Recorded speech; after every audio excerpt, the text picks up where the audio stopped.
జై శ్రీకృష్ణ. శ్రీ గురుభ్యో నమః. ఓం నమో భగవతే వాసుదేవాయ. శ్రీమద్భగవద్గీత అథ ప్రథమోధ్యాయః అర్జున విషాదయోగః. మునుపటి శ్లోకాల్లో శత్రుపక్షంలోని పాండవసేన గురించి చెప్పిన దుర్యోధనుడు ఇక ముందు శ్లోకాల్లో తన సైన్యంలోని మహారథుల గురించి చెప్తున్నాడు.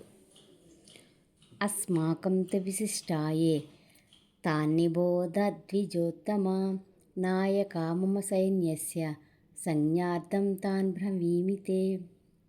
బ్రాహ్మణోత్తమ, ఇక మన పక్షంలో గొప్పవాళ్ళు సేనానాయకులెవరో నీకు తెలియాలని చెప్తున్నా, వారిని కూడా గమనించు. పాండవ సైన్యంలోని అతిరథులను పేర్కొన్నంత మాత్రాన తన వాళ్ళను చూచి భీతి చెందుతున్నట్లు ద్రోణుడు అర్థం చేసుకుంటాడేమోనని తన వైపు కూడా అతిరథులైన మహారథులు ఎందరో ఉన్నారంటూ తన సైన్యంలోని నాయకులను కూడా దుర్యోధనుడు వరుసగా చెప్పబోతున్నాడు. ఈ శ్లోకాల్లో ద్రోణాచార్యుని ద్విజోత్తమ అని సంబోధించాడు. అంటే బ్రాహ్మణ శ్రేష్ఠుడా అని అర్థము. ద్విజుడు అంటే రెండవసారి పుట్టినవాడు అని అర్థం. తల్లి గర్భం నుండి పుట్టడం మొదటి జన్మ అయితే ఉపనయన సంస్కారాలు జరిగిన తర్వాత ఆ వ్యక్తే రెండో జన్మ ఎత్తినవాడు అవుతాడు. అప్పుడు ద్విజుడు అని పిలువబడతాడు. జన్మనా జాయతే శూద్రః కర్మణా జాయతే ద్విజః. పుట్టుకతో అందరూ శూద్రులే. ఉపనయన సంస్కారం తర్వాత ద్విజులుగా మారుతారు. ఈ విధంగా రెండు జన్మలు ఎత్తినవాడు ద్విజుడు లేక ద్విజన్మడు అన్నది శాస్త్రం. జన్మనిచ్చిన జననీ జనకులు మొదటి జన్మకు కారణమవుతున్నారు. ద్విజుడు అనగా తన రెండో జన్మకు గాయత్రీ మంత్రము జనని కాగా జనకుడు దాన్ని ఉపదేశించే ఆచార్యుడు అవుతున్నాడు. గాయత్రిని వేదములో సావిత్రి అని కూడా పిలుస్తారు. మంత్రద్రష్ట విశ్వామిత్ర మహర్షి.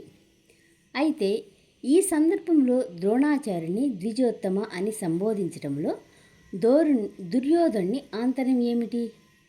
ద్విజోత్తమ, బ్రాహ్మణ శ్రేష్ఠుడా, నీ శరీరము మా వైపు నిలబడి ఉంది, మనస్సేమో ఆ వైపు పచారులు చేస్తుంది. నీ శిష్యులందరూ ఆ వైపే ఉన్నారు, నీ మనస్సు కూడా అక్కడే ఉంది. ఇక నీ వల్ల నాకు ఒరిగేదేముంది? అలాగని నీవు లేకపోతే తరిగేదేముంది? నీవు ద్విజశ్రేష్ఠుడివి, గాయత్రి మాత పుత్రుడివి.